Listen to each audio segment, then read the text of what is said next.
Hello everyone, আশা করি সবাই ভালো আছেন। আজকে নতুন একটা ভিডিওর টপিক নিয়ে আসছি আপনাদের মাঝে। যেমন ট্রেডিং 8টি রুলস রয়েছে যা আপনাদের খুবই প্রয়োজনীয়। 1 নাম্বার হলো ফাইন্যান্সিয়াল এবং ইমোশনাল লিমিটের মধ্যে ট্রেড করা। 2 নির্দিষ্ট অ্যামাউন্টের ট্রেড করা। 3 দ্রুত রিকভারির চেষ্টা না করা। 4 stop loss profit target set করা এবং মেনে চলা। 5 প্রফিট লসের প্রতি খেয়াল না দেওয়া, প্রসেসের উপর ফোকাস করা। 6 তাড়াহুড়া না করা। 7 সোশ্যাল মিডিয়া বা কাউকে দেখিয়ে প্রবাহিত না হওয়া। 8 সব সময় 100% চেষ্টা করা।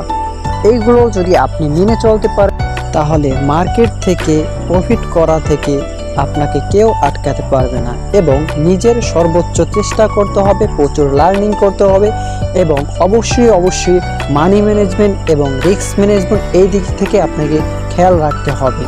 অবশ্যই ডিসিপ্লিনের ভিত্তিতে থাকতে হবে, রুলসের ভিত্তিতে থাকতে হবে।